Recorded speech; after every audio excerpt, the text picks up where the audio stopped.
Hello friends, welcome to all of you on your YouTube channel YT school hub.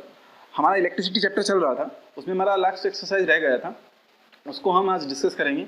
उसमें कुछ questions होंगे जो objective type questions हैं, उनमें आपको 4 ऑप्शंस दिए हुए हैं, उनमें से एक राइट ऑप्शन आपको सिलेक्ट करना है।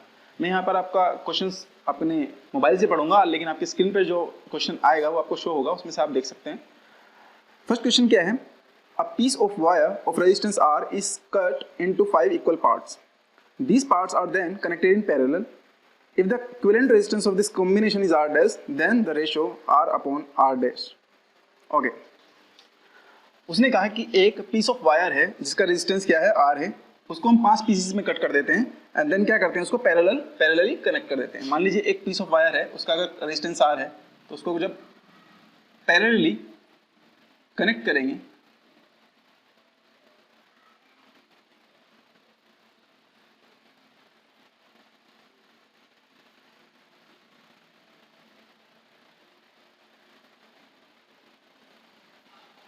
ये आपका रेजिस्टेंस हो जाएगा। लेकिन एक वायर को 5 पीसेस में कट कर रहे हैं, तो यानी कि जो बचा हुआ वायर होगा उसका रेजिस्टेंस कितना हो जाएगा? R by 5, R by 5, R by 5, R by 5, R by 5। ये टोटल रेजिस्टेंस पैरेलल में हमने कनेक्ट किए एंड देन जो इक्विवेलेंट रेजिस्टेंस है वो बोल रहा है, वो जो इक्विवेलेंट रेजिस्टेंस है वो आपका R डैश होगा। तो वो वैल्यू पूछ रहा है R अपॉन R डैश की, R अपॉन R डैश। सबसे पहले हम R डैश कैलकुलेट करेंगे कि हमारा इक्विवेलेंट रेजिस्टेंस क्या होगा। 1 upon R dash is equal to 1 upon R upon 5. Okay, then ये 5 ऊपर चला जाएगा और ये हो जाएगा 5 upon R। तो मैं सभी को 5 upon R की टर्म्स में लिख लेता हूँ, ठीक है। 5 upon R plus 5 upon R plus 5 upon, because there are 5 resistance, okay, 5 upon R, 1 2 3 4 and 5। Okay, जब आप इसको कैलकुलेट करेंगे तो ये आपका आ जाएगा R upon R dash is equal to 25। जब आप पांचों रेजिस्टेंस को ऐड करेंगे तो 25 हो जाएगा और ये R डैश आपका उधर चला जाएगा। तो R अपॉन R डैश की वैल्यू क्या आ जाएगी आपकी? 25, जो कि आपके ऑप्शन नंबर डी में दिया हुआ है। तो आपका जो डी आंसर है, डी ऑप्शन है, ये आपका करेक्ट ऑप्शन है। सेकंड क्वेश्चन क्या है? Which of the following terms does not represent electrical power in a circuit? आपका जो इलेक्ट्रिकल पावर होता है सर्किट में, उसका जो फॉर्मूला है, इनमें से कौन सा फॉर्मूला नहीं है? Does not represent. आपको मैंने 3 फॉर्मूला पहले ही बताया था। इलेक्ट्रिकल पावर का 3 फॉर्मूला क्या होता है? फर्स्ट वन इज होता है V square upon R। Second जो फॉर्मूला होता है वो होता है आपका I square into R। Third जो होता है वो होता है V इंटू I। अब जो फोर्थ ऑप्शन आपका दिया हुआ है वो दिया हुआ है इसमें I into R square, I into R square. ये फॉर्मूला कोई आपको मैंने नहीं बताया। तो इस ऑप्शन में जो सेकंड ऑप्शन है आपका आई आर स्क्वायर, ये आपका रिप्रेजेंट नहीं करता इलेक्ट्रिकल पावर को, क्योंकि जो इलेक्ट्रिकल पावर को रिप्रेजेंट करने वाले फॉर्मूलाज हैं वो आपका 1 2 एंड 3 सिर्फ ये हैं, ये नहीं। ओके, तो इसमें ये गलत होगा। थर्ड क्वेश्चन जो है आपका है, an electric bulb is rated 220 volt and 100 volt. जो उसका वोल्टेज है वो 220 वोल्ट है एंड जो पावर है उसका 100 वोल्ट है। When it is operated in on 110 volt the power consumed will be. Okay, देखिए यहाँ पे क्या दिया है, यहाँ पे आपको दिया है कि पावर जो है हमारा, जो वोल्टेज है इलेक्ट्रिकल बल्ब, उसकी जो रेटेड वोल्टेज है वो आपका 220 वोल्ट है, ठीक है, एंड उसका जो पावर है वो है 100 वोल्ट। ये 100 वोल्ट का बल्ब है। लेकिन मान लीजिए अगर उसमें हम जो बैटरी यूज कर रहे हैं वो 110 वोल्ट की यूज करें, 110 वोल्ट की यूज करें, तो कितना पावर कंज्यूम करेगा, कितना पावर कंज्यूम करेगा? उसको निकालने के लिए क्या करेंगे, हमें पता है कि पावर का जो फॉर्मूला होता है वो होता है V square upon R। Okay, क्या होता है? V स्क्वायर अपॉन R, ठीक है। अब हमको पावर दिया है 100 वोल्ट, वोल्टेज दिया है 220 इनिशियली, 220 स्क्वायर अपॉन R। यहां से जब आप R की वैल्यू कैलकुलेट करेंगे देन ये वैल्यू आ जाएगी आपकी 484 ओम, 484 ओम। जब R की वैल्यू कैलकुलेट करेंगे तो जब 220 का होल स्क्वायर अपॉन 100 को कैलकुलेट करेंगे तो आपके R की वैल्यू 484 होगी और ये कांस्टेंट होगी, ये चेंज नहीं होगी। अब आपका जो नया वोल्टेज है वो कितना है? 110 वोल्ट। आपका नया वोल्टेज बदल गया लेकिन रेजिस्टेंस की वैल्यू सेम होने वाली है। तो अब आप पावर कैलकुलेट कर सकते हैं बाय यूजिंग दिस फॉर्मूला। इसी फॉर्मूला से कैसे? P is equal to V square upon R। अब V जो है वो नया क्या है हमारे पास वोल्टेज, वो है 110 वोल्टेज। इसका square upon R, R means resistance, resistance क्या है 484 जो कि कांस्टेंट रहने वाला है, ठीक। तो ये जब कांस्टेंट रहने वाला है तो ये आप जब इसको डिवाइड करेंगे 484 से तो ये कैलकुलेट होकर के क्या आ जाएगा आपका, ये हो जाएगा आपका 12100 अपॉन 484 एंड 25 वोट, ये आपका 25 वोट का आ जाएगा, यानी कि जो नया पावर आएगा वो 25 वोट का आएगा। अब हमने यही फॉर्मूला क्यों यूज किया, क्वेश्चन ये अराइज होता है, हमने यही फॉर्मूला क्यों यूज किया, हमने ये फॉर्मूला क्यों नहीं यूज किया, हमने ये फॉर्मूला यूज क्यों नहीं किया, क्योंकि देखिए इसमें आई की टर्म्स आ रही हैं करंट की, और करंट की वैल्यूज चेंज होती हैं, अगर वोल्टेज बदल रहा है तो करंट की वैल्यूज भी बदलेगी, इसलिए अगर जब ये चीज बदलती है, वोल्टेज आपका करंट की वैल्यू बदलती है तो हम इसको यूज नहीं कर सकते। लेकिन अगर आप फर्स्ट ऑप्शन देखें v स्क्वायर अपॉन आर, इसमें आपका वोल्टेज बदल गया है बट आपका रेजिस्टेंस की वैल्यू सेम होने वाली है। हमेशा रेजिस्टेंस आप चाहे कितने भी वोल्टेज की बैटरी यूज कर रहे हो जो, लेकिन आपकी इलेक्ट्रिकल डिवाइस का जो रेजिस्टेंस है वो सेम रहने वाला है। तो इसलिए हमने यही फॉर्मूला यूज किया और हमने यहाँ से रेजिस्टेंस की वैल्यू कैलकुलेट की एंड देन हमने इस फॉर्मूले से नए वोल्टेज के अकॉर्डिंग हमने इसका पावर कैलकुलेट किया, that is 25 volt. Okay, now चलिए इसका रफ कर देता हूं पहले मैं।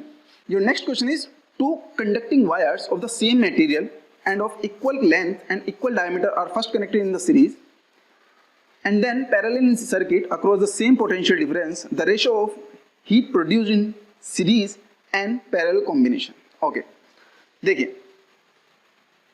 सेम लेंथ के आपको कोई मटेरियल का एक वायर है जिसका जो मटेरियल है वो सेम है, ओके, मटेरियल सेम है, लेंथ इक्वल है, इक्वल लेंथ है, okay, and equal diameter, okay. आपके टू कंडक्टिंग वायर्स हैं जिनका सेम मटेरियल है, सेम लेंथ है एंड सेम डायमीटर है। आपको पता है कि रेजिस्टेंस की वैल्यू होती है रो एल अपॉन ए। यहां से आपको पता है कि अगर लेंथ सेम है, डायमीटर सेम है, it means cross sectional area same है और सेम मटेरियल है, देन उसका जो रेजिस्टिविटी होगी वो भी सेम होने वाली है। इट मींस उनका जो रेजिस्टेंस है, अगर ये क्वांटिटीज, ये क्वालिटीज इसकी इक्वल हैं, सेम हैं, तो जो रेजिस्टेंस की वैल्यू है वो भी क्या होने वाली है, R equal to R dash, यानी दोनों कंडक्टिंग वायर्स की जो रेजिस्टेंस है वो सेम होने वाला है। अब क्या कर रहे हैं कि एक बार उनको सीरीज में कनेक्ट कर रहे हैं, एक बार और दूसरी बार उसको पैरेलली कनेक्ट कर रहे हैं, ठीक है, एंड देन हम सर्किट में कितना हीट लॉस हो रहा है वो निकालना है। मान लीजिए 2 वायर्स हैं, अगर हम इनको सीरीज में कनेक्ट करते हैं, that this is R resistance, this is R resistance, R ohm and R ohm, and the total resistance of this circuit is equal to R equivalent, that is equal to 2R, okay? और इसी circuit में अगर हम circuit में इन्हीं resistance को parallelly connect करें, it means ऐसे,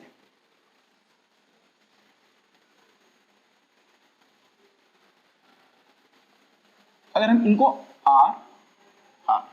इनको पैरेलली कनेक्ट करें, देन जो हमारा R इक्विवेलेंट आएगा वो आपको पता है वो आने वाला है हमारा R/2।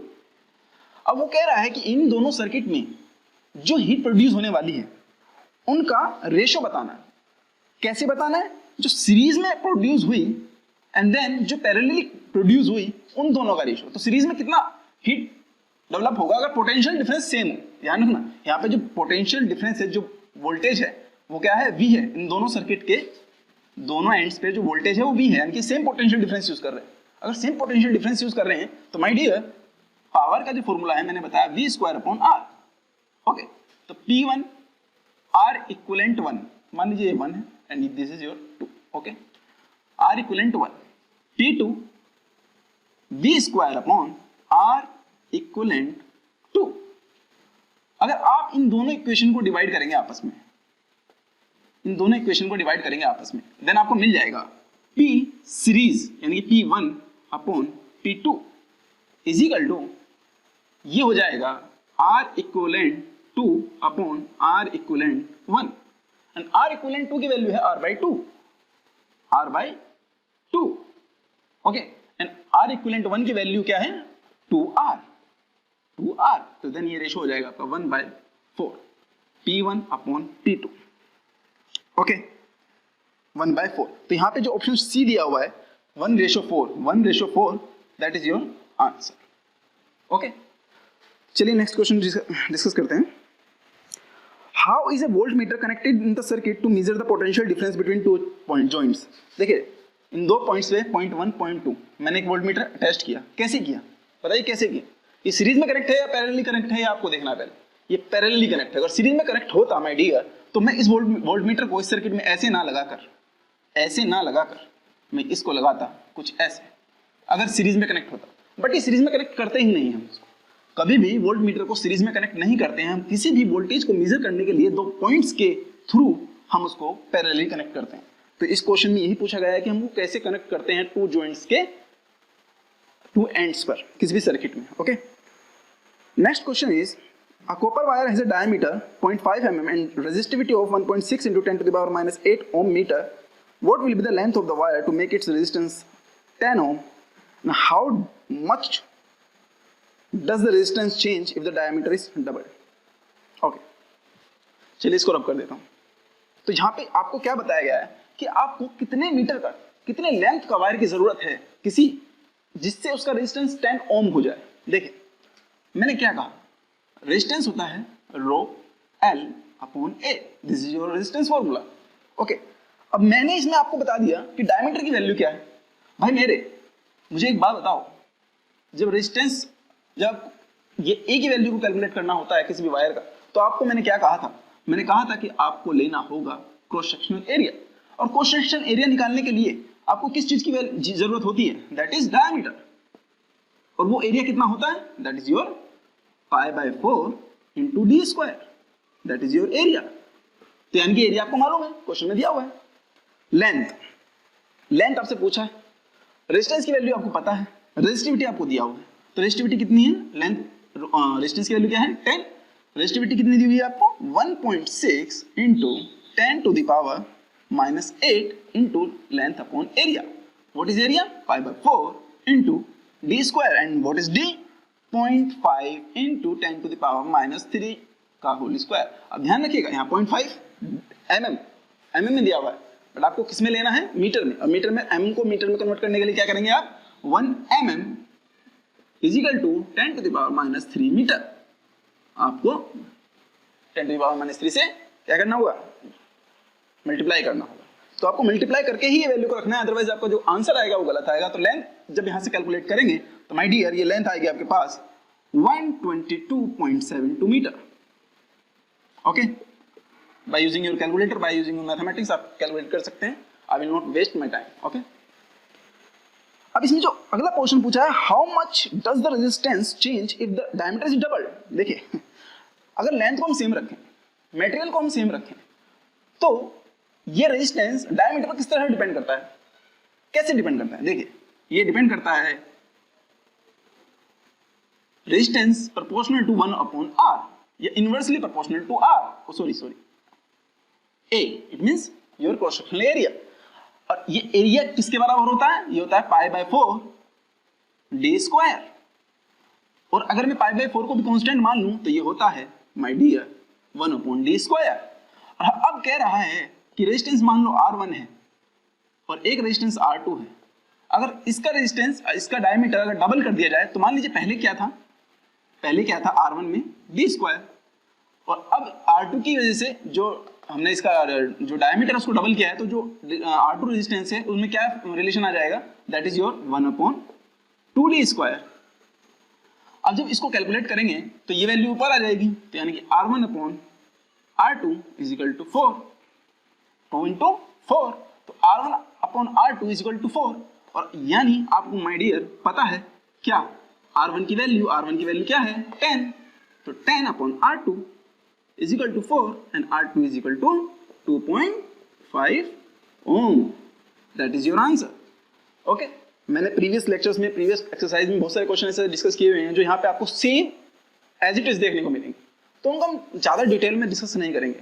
ठीक है, चलिए अगले क्वेश्चन देखिए। द वैल्यू ऑफ करंट, देखिए आपको एक ग्राफ दिया हुआ है, सुनिए आपको एक ग्राफ दिया हुआ है, उसमें I और V की वैल्यूज को दिया हुआ है। यहाँ पे I की वैल्यूज को दिया हुआ है, यहाँ आपको V की वैल्यूज को दिया हुआ है। और आप याद कीजिए मैंने आपको ओम्स लॉ स्टडी कराया था, ओम्स लॉ डिस्कस किया था मैंने आपके साथ। तो आपको मैंने एक ग्राफ ही बनाया था, उस ग्राफ के जरिए ही मैंने आपको बताया था कि ये लीनियरली डिपेंड होता है। ओम्स लॉ क्या होता है? लीनियर रिलेशनशिप रखता है, लीनियर रिलेशनशिप रखता है। तो यहाँ पे क्या करना है आपको, एक तो v और i और v में क्या बनाना है? ग्राफ बनाना है। तो ग्राफ बनाना कोई बड़ी बात नहीं है, आपको क्या करना है, ये v ये i और जो जो पॉइंट दिए हुए हैं वे यहाँ पुट करने हैं और जो जो v के पॉइंट दिए हुए हैं वे यहाँ पुट करने हैं और उनके अकॉर्डिंग क्या करना है? एक ग्राफ बनाना है जो कि एक स्ट्रेट लाइन होगा, जो कि एक स्ट्रेट लाइन होगा। अब इसमें यही शो करने के लिए क्वेश्चन में कहा गया है कि शो करो बाय ग्राफिकल रिप्रेजेंटेशन, इसका ग्राफिकल रिप्रेजेंटेशन कीजिए। तो इसमें कोई मुझे लगता है प्रॉब्लम नहीं होगी आपको, लेकिन इसमें क्वेश्चन दिया हुआ है वो पूछ रहा है calculate the resistance of that resistor. अब ये तो कीजिए ही, आप ग्राफ तो बनाइए ही और इस ग्राफ के जरिए माय डियर कैलकुलेट करो अपना इसके थ्रू रेजिस्टेंस, उस रेजिस्टर का रेजिस्टेंस कितना होगा। अब मैंने आपको क्या बताया था कि क्या होता है कि हर v के लिए एक पर्टिकुलर i की वैल्यू होती है, हर v1 i1, v2 i2 और आपकी वैल्यू क्या आ जाएगी? r, यानी कि इनके अकॉर्डिंग जो वैल्यू आएगी वो आपकी r आएगी and that will be same. इनका रेशो कुछ इस तरीके का होगा, इनकी वैल्यूज कुछ इस तरह की होगी कि आपकी जो रेजिस्टेंस की वैल्यू आने वाली है वो सेम आने वाली है, ठीक है। तो आप करना कुछ नहीं, आपको अगर v की वैल्यूज दी हुई है इधर, i की वैल्यूज दी हुई है इधर, तो माय डियर आपको जस्ट इसका क्या निकालना है? Slope. And slope is that ये स्लोप, थीटा, ये स्लोप निकालना है आपको। और ये स्लोप कैसे निकालेंगे माय डियर? आपने मैथमेटिक्स में पढ़ा होगा स्लोप निकालने के लिए किसी भी लाइन की इक्वेशन का, अगर आपको लाइन पता है, उसमें पॉइंट्स पता है, किसी भी लाइन में अगर आपको 2 पॉइंट्स पता है, मैं देखिए यहाँ मैथमेटिक्स नहीं पढ़ा रहा हूँ लेकिन आपको थोड़ा सा रिवाइज करा रहा हूँ मैथमेटिक्स में। आपको अगर 2 पॉइंट पता हो x1 y1 x2 y2, अगर अब ये 2 पॉइंट आपको पता हो माय डियर तो आपको इसको स्लोप कैलकुलेट करने में प्रॉब्लम नहीं होनी चाहिए। क्यों? क्योंकि आपकी मैथमेटिक्स में दिया हुआ है that slope is equal to y2 minus y1 upon x2 minus x1, that is your slope, that is your slope. My dear जब आपका स्लोप निकल जाएगा तो माय डियर यही स्लोप आपका क्या होगा? रेजिस्टेंस होगा। इट मींस आपको यहाँ कैलकुलेट करना है R is equal to V2 minus V1 upon I2 minus I1, that is your resistance. तो यहाँ मैं कैलकुलेशन नहीं कर रहा हूँ, मैंने आपको तरीका बता दिया है किस तरह से कैलकुलेट करना है। एक्चुअली ये आपके मैथमेटिक्स के इस फॉर्मूले पे बेस है, ओके। आपको पता होगा तो आप आराम से निकाल सकते हैं। चलिए नेक्स्ट क्वेश्चन डिस्कस करते हैं। Yes, when a 12 volt battery is connected across an unknown resistor, एक कोई unknown resistor है, उसके अक्रॉस क्या किया है? पैरेलली हमने 12 वोल्ट की बैटरी को ऐड किया हुआ है। There is a current of 2.5 milliampere in the circuit, उस सर्किट में 2.5 मिली एम्पियर का क्या करंट फ्लो कर रहा है। Find the value of resistance of the resistor। अरे यार ये तो बच्चों वाला क्वेश्चन दे दिया ना। देख भाई ओम्स लॉ क्या निकाल रहा है? V बराबर V अपॉन I, यार वोल्टेज दिया, करंट दिया, निकाल लो। A battery of 9 volt is connected in series with resistors 2.2, 0.3, 0.4, 0.5 and 12 ohm respectively. How much current would flow through the 12 ohm resistor? चलिए इसको रब करते हैं।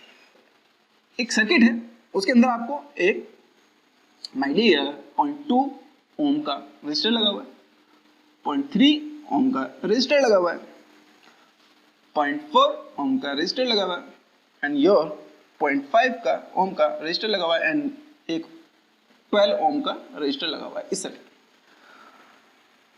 क्या कहते हैं? कह रहा है कि एक बैटरी लगी हुई है, दैट इज योर। अब बैटरी देखो क्या होता है, बैटरी क्या होता है? एक सेल की बैटरी नहीं होती, जैसे सेल बोलेंगे। अगर आपको बैटरी बनानी ही है माय डियर तो ये बैटरी हो गई, ये 9 वोल्ट की, ओके। ये कनेक्ट किया हुआ है। अब वो माय डियर पूछ रहा है कि इस रेजिस्टर में कितना करंट जाएगा, ये बताओ। और माय डियर आपने अगर मेरे थियोरेटिकल क्वेश्चंस देखे होंगे या मेरे जो लेक्चर्स हैं उनको अच्छे से विजिट किया होगा तो आपको बताया था मैंने कि सीरीज में करंट की वैल्यू चेंज नहीं होती। इट मींस जो यहां से करंट चलेगा, चलता रहेगा, इसमें भी वही जाएगा, इसमें भी वही करंट फ्लो करेगा, इसमें भी वही करंट, इसमें भी वही, तो इसमें कौन सा लग जाएगा भाई? जब आपका पाथ ही डिवाइड नहीं है, आपको जाना एक ही रास्ते से है अब चाहे आपको कोई भी मिले रास्ते में, सबको पार करके जाना है क्योंकि रास्ता तो हमारे पास एक ही है। और जब रास्ता ही एक है तो करंट की वैल्यू कहां से अलग हो जाएगी भाई? करंट की वैल्यू सेम रहने वाली है। हाँ, क्वेश्चन ये है कि इस करंट की वैल्यू क्या होगी। तो माय डियर कहां परेशान हो रहे हो? ये देखो ना, resistance R1, R2, R3, R4, R5 सब सीरीज में, टोटली सीरीज में। सीरीज में रेजिस्टेंस इक्विवेलेंट रेजिस्टेंस निकालो ना माय डियर, देर किस बात की। और हम कैलकुलेट क्यों करेंगे, हम तो इसे निकाल लेंगे 0.2, 0.3, 0.5, 0.5, 0.5, 1, 1.4, 13.4, 13.4 ओम, 13.4 ओम क्या equivalent resistance in series, series में है माय डियर। एंड आपको करंट निकालना है यार, वोल्टेज दिया हुआ है, करंट निकालना है, कौन सा बड़ा काम हो गया, I बराबर V upon R, it means 9 upon 13.4, जो करंट की वैल्यू कुछ आ जाएगी, कैलकुलेट करके निकाल लेना। चलिए नेक्स्ट क्वेश्चन को डिस्कस करते हैं। Yes, how many 176 ohm resistor in parallel are required to carry 5 ampere on और 220 वोल्ट लाइन। हाँ ये क्वेश्चन है, अच्छा इसको डिस्कस करते हैं। चलिए इसको पहले रिव्यू कर देते हैं। सो माय डियर, कह रहा है कि एक रेजिस्टर है जिसकी वैल्यू क्या है 176 ओम। वो कह रहा है कि ऐसे कितने रेजिस्टर आपको पैरेलली कनेक्ट करेंगे कि सर्किट में 5 एम्पियर करंट फ्लो करे और जो वोल्टेज हो my dear that is your 220 volt. तो माय डियर मैं सर्किट डायग्राम से बता रहा हूं कि वो कह क्या रहा है। वो कह रहा है कि भाई ऐसे, भाई ऐसे, भाई ऐसे एंड यो ऐसे, ऐसे ऐसे कर करके कितने रेजिस्टेंस लगाएंगे, यानी कि मान लीजिए n रेजिस्टेंस लगाते हैं जिसकी वैल्यू 176, 176, 176, 176, 176 ऐसे करके लगते रहे। ठीक, कोई प्रॉब्लम नहीं है।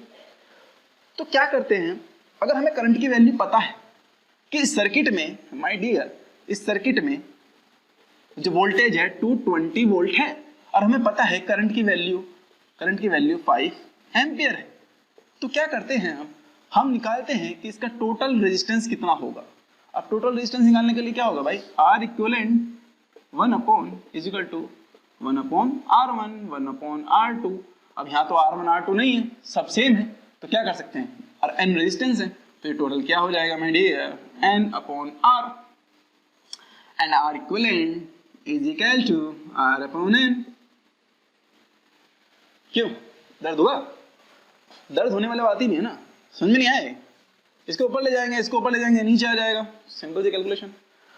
चलिए जी, R इक्विवेलेंट हमारे पास आ गया है, equation is that is your first equation. Okay my dear, हमसे कह रहा है कि R इक्विवेलेंट निकल गया, 5 एम्पियर की करंट फ्लो कर रहा है 220 वोल्ट के, और हमें तो भाई पता है कि R इक्विवेलेंट क्या होता है, बराबर सर्किट के लिए V upon I, V upon I। अब V तो हमें पता है दैट इज योर 220, और हमें तो I भी पता है दैट इज योर 5। क्यों, प्रॉब्लम है क्या, कैलकुलेट करेंगे आप, ये आ जाएगा आपका 44। ओके, R इक्विवेलेंट 44 आ जाएगा माय डियर। और या आप देख रहे होंगे R अपॉन n इस फॉर्मूले से, जो कि हमारी इक्वेशन 1 आई थी, ऐसे 44 के इक्वल रख देंगे आप, यानी कि 44 is equal to R upon n। यहाँ से n की वैल्यू कैलकुलेट करनी है आपको, n is equal to R upon 44, यानी 176 अपॉन 44। ठीक है ना भाई, कैलकुलेट करेंगे, देन ये आ जाएगा आपका 4, दैट इज योर 4। यानी कि आपको माय डियर 1 2 3 4, भाई ये नहीं लगा ना, गलती से लगा दिया, हमें क्या पता था, हमने तो देखे है बस करके कि n लगाएंगे, हमें क्या पता था कि n कितने 4 ही लगने हैं। तो शुरू में तो कुछ भी एज्यूम करो ना, x एज्यूम करो, n एज्यूम करें, यार वेरिएबल है, कुछ भी यूज करो। तो यहाँ पे हमारी n की वैल्यू आ गई भाई कि आप 4 इस तरीके से पैरेलली 176 ओम का रेजिस्टर यूज करेंगे, देन आपका करंट की वैल्यू 5 एम्पियर एंड वोल्टेज की वैल्यू 220 वोल्ट आएगी। आई होप आपको ये क्वेश्चन बहुत समझ में आएगा, बहुत अच्छे से। अच्छा क्वेश्चन था, अगला क्वेश्चन डिस्कस करते हैं। ओके, इसको रब कर देते हैं पहले।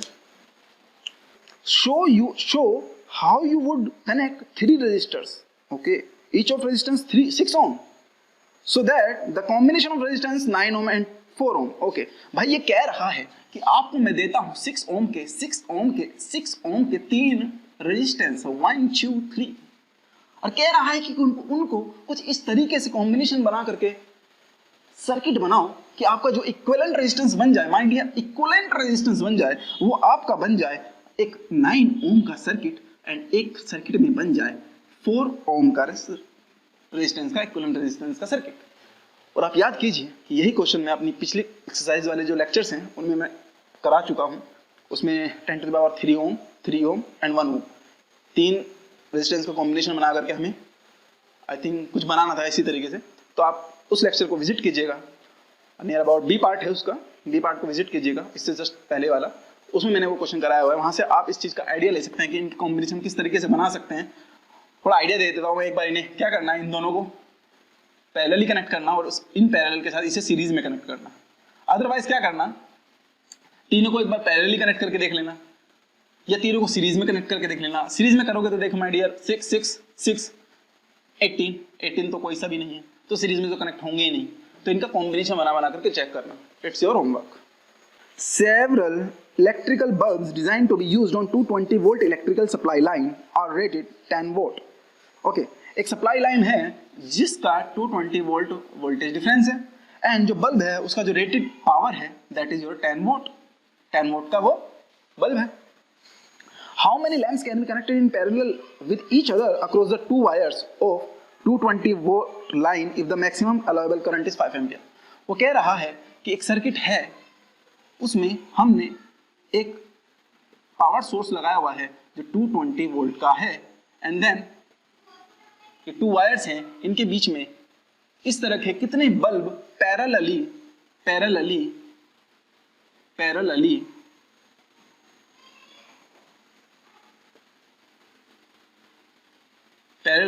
कितने बल्ब ऐड करें। इस तरीके से कितने बल्ब ऐड करें कि जो पूरा सर्किट है इसके अंदर 5 एम्पियर की करंट फ्लो करे। इस तरीके से इस रेटेड पावर के बल्ब कितने हम ऐड कर सकते हैं पैरेलली कि इस सर्किट के अंदर 5 एम्पियर करंट फ्लो करे and the potential difference of your power supply that is 220 volt. अब हमको ये कैलकुलेट करना है। तो देखिए पुराना जो क्वेश्चन था जो हमने अभी प्रीवियसली अभी किया है जस्ट नाउ, उसमें हमें दिया हुआ था 176 ओम के रेजिस्टर्स कितने लगा सकते हैं पैरेलली कि उसमें 5 एम्पियर 220 वोल्ट वोल्टेज डिफरेंस बना रहे या उसके अंदर जो 5 एम्पियर की करंट है वो फ्लो करे। 176 ओम के कितने रेजिस्टर ऐड कर सकते हैं। मैंने आपको कैलकुलेट करके बताया कि कितने कर सकते हैं, दैट इज योर आंसर 4। उसमें 4 आया था। पर यहाँ पे भी ऐसे ही कुछ करना है, बस यहाँ आपको थोड़ा सा क्या कर दिया है, आपको थोड़ा सा कंफ्यूज कर दिया है कि आपको यहाँ रेजिस्टेंस नहीं दी हुई है, रेजिस्टेंस की वैल्यू नहीं दी हुई है। आपको दिया हुआ है उस बल्ब का उस एडिशन के बल्ब का power, that is your 10 vote. Okay, that is your 10 vote. अब इस पावर से और इस वोल्टेज सोर्स से हमको निकालना है इसका resistance, that is your P is equal to V square upon R and R is equal to V square upon P, that is equal to 220 square upon what? 10. That is your 4840 ohm. Okay, that is your R. Resistance की value आ गई आपकी कितनी? 4840. Okay, ये आपका ओम आ गया। अब वो कह रहा है कि इस ओम के रेजिस्टर, इस मैग्नीट्यूड के रेजिस्टेंस के वायर या सॉरी लैम्प हम कितने पैरेलली ऐड कर सकते हैं देन जो सर्किट में करंट फ्लो करे 5 एम्पियर। 5 एम्पियर करंट फ्लो कराने के लिए हमें कितने ऐसे रेजिस्टेंस या कितने ऐसे इस रेजिस्टेंस के बल्ब ऐड करने होंगे। मैंने ऐड करके आपको दिखाया, ये सब बल्ब हैं आपके, ये बल्ब है माय डियर। ठीक, तो कुछ नहीं करना, प्रीवियसली जैसे आपने पहले किया था कि आप क्या करेंगे, मान लीजिए n, तो R इक्विवेलेंट निकालेंगे, that is R by n। यही आया था ना आपका पिछले में, मैंने शॉर्टकट में कराया। अभी मैं पहले जो क्वेश्चन कराया उसमें अच्छे डिस्कस किया हूँ किस तरह से आया है आपका वैल्यू। एंड देन जब आप लिखेंगे इसको 4840 upon n, and my dear जब आपको करंट पता है कि क्या करंट सोर्स इस सर्किट में बह रहा है, पावर सप्लाई के बारे में आपको पता है, तो आप यहाँ से निकाल सकते हैं V is equal to I upon R, और यहाँ से आप निकाल सकते हैं 220 is equal to 5 into 4840 upon n। Okay, यहाँ से n की वैल्यू को कैलकुलेट करेंगे तो ये वैल्यू आ जाएगी आपकी n is equal to 110। It means 110 electrical bulb आप यहाँ पे पैरेलली ऐड कर सकते हैं, जिसमें क्या होगा कि आपका जो करंट की वैल्यू होगी वो 5 एम्पियर फ्लो करेगी किसी भी सर्किट में। जिसमें ये 110 इलेक्ट्रिकल बल्ब्स लगे हुए होंगे पैरेलली। ओके, चलिए नेक्स्ट क्वेश्चन को डिस्कस करते हैं। A hot plate of an electrical oven connected to a 220 volt line has two resistance coils A and B, each of 24 resistance as which may be used separately in series or in parallel. What are the current in the three cases? देखिए ये बहुत easy question है, इसमें आपको बस केवल Ohm's law लगाना है और इससे करंट की वैल्यू को आप कैलकुलेट कर सकते हैं। ठीक है, ये मैं आपको नहीं कराता हूँ। ठीक है, अगला क्वेश्चन है compare the power used in the 2 ohm resistor in each of the following circuit. 6 volt battery in series with 1 ohm and 2 ohm resistors. Okay. A 4 volt battery in parallel with 12 ohm and 2 ohm circuits, 2 ohm resistors. ये कह रहा है, इसको रब करते हैं, एक 2 ohm का रेजिस्टर है, ठीक है, और एक 6 वोल्ट की बैटरी है। इस 6 वोल्ट की बैटरी के साथ आपको 1 ohm एंड 2 ohm के रेजिस्टर ऐड है सीरीज में, यानी कि ये रेजिस्टेंस सीरीज में ऐड है 1 ohm एंड 2 ohm, ये 6 वोल्ट की बैटरी से ऐड है। ठीक है, एक दूसरा सर्किट है जिसमें क्या हो रहा है कि 4 वोल्ट की बैटरी लगी हुई है। ओके, और पैरेलल में एक 12 ओम का, एक 2 ओम का, एक 2 ओम का एंड एक 12 ओम का रजिस्टर लगा हुआ है। अब ये कह रहा है क्वेश्चन में कि जो 2 ओम रेजिस्टेंस है आपका, अगर आप इसे सीरीज में इस सर्किट में लगाएं इस 2 ओम को, एंड देन इसी 2 ओम के रेजिस्टर को अगर आप इस पैरेलल वाले सर्किट में लगाएं, तो इनमें जो पावर कंज्यूम होगी, यानी कि पी सीरीज सर्किट में, इस पी सीरीज वाले सर्किट में पावर और इस पी पैरेलल वाले सर्किट में जो पावर यूज होगी, इनमें क्या रिलेशन होगा, या पूछ रहा है कि इनका रेशो क्या होगा। ठीक है, तो माय डियर इसमें कुछ प्रॉब्लम नहीं है। इस 2 ओम के रेजिस्टर को इसमें ऐड कीजिएगा तो आपका ये टोटल रेजिस्टेंस कितना आ जाएगा, यहाँ पे ऐड कीजिएगा, ये हो जाएगा 2 ओम का रेजिस्टेंस, और यहाँ पे आप ये ऐड कर देंगे तो ये कितना होगा 2 to 4 5, तो ये टोटल इक्विवेलेंट आपका रेजिस्टेंस कितना आ जाएगा 5। ठीक है, वोल्टेज आपको पता है कितना 6 वोल्ट, आप इसमें कितने का पावर निकाल सकते हैं, that is your V²/R। Okay, P series में आपका पावर आ गया, पी पैरेलल में आपको अगर पावर निकालना है तो इसमें आप जब पैरेलली 2 ओम का रेजिस्टेंस और ऐड करेंगे तो देन पैरेलली इनके आर इक्विवेलेंट का वैल्यू निकालेंगे, एंड देन यहाँ से V²/R इक्विवेलेंट, यहाँ से आप क्या निकाल सकते हैं पी पैरेलल, और इन दोनों को कंपेयर कर सकते हैं by dividing both of this quantity, और यहाँ पे आपका रेशो आ जाएगा, that will be your answer. Okay, तो ये आपका आंसर होगा। कंप्लीट सॉल्यूशन नहीं कर रहा हूँ मैंने आपको बता दिया किस तरीके से करना है by using Ohm's law, simple law लगना है इसमें और कुछ नहीं। चलिए नेक्स्ट क्वेश्चन डिस्कस करते हैं। माय डियर कह रहा है which uses more energy, a 250 vote TV.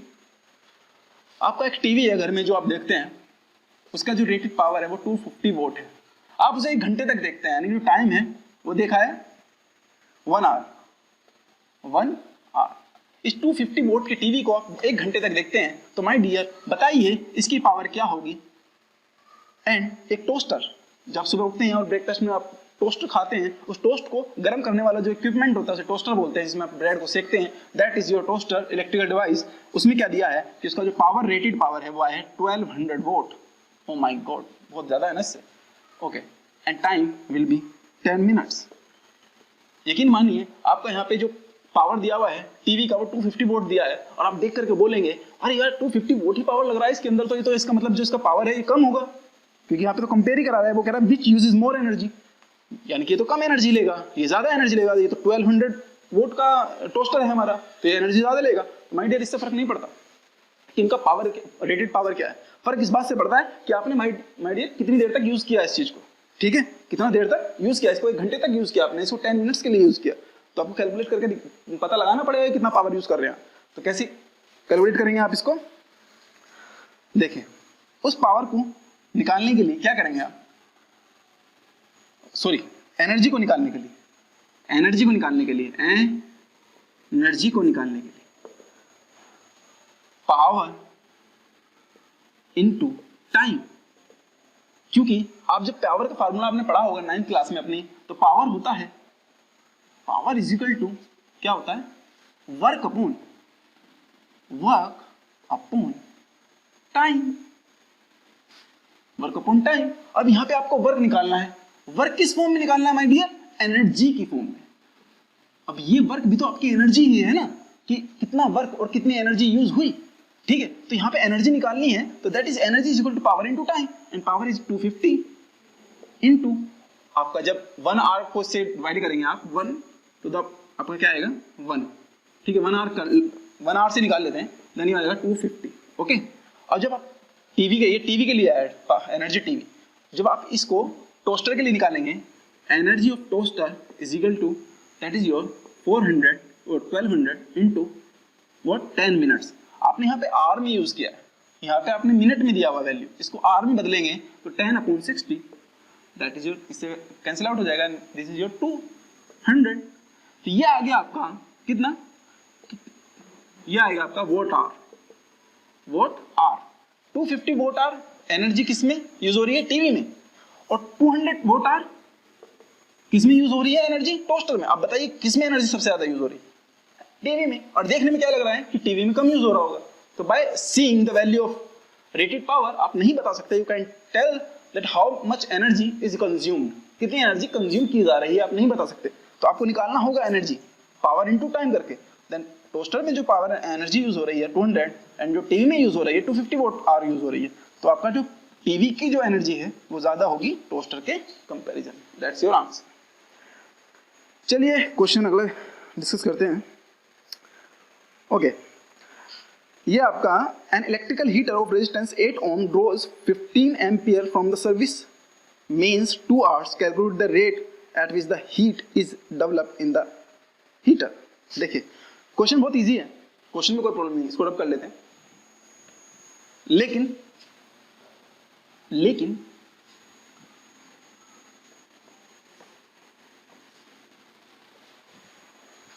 लेकिन आप यहां पे थोड़ा सा कंफ्यूज हो जाएंगे। उसने देखो पूछा क्या है, calculate the rate with respect to time. Rate क्या होता है? With respect to time at which heat is developed in the heater. और देखिए वैल्यूज क्या क्या दी हुई है आपको, वैल्यूज दी हुई है भाई साहब आपको। रेजिस्टेंस की वैल्यू 8 ओम,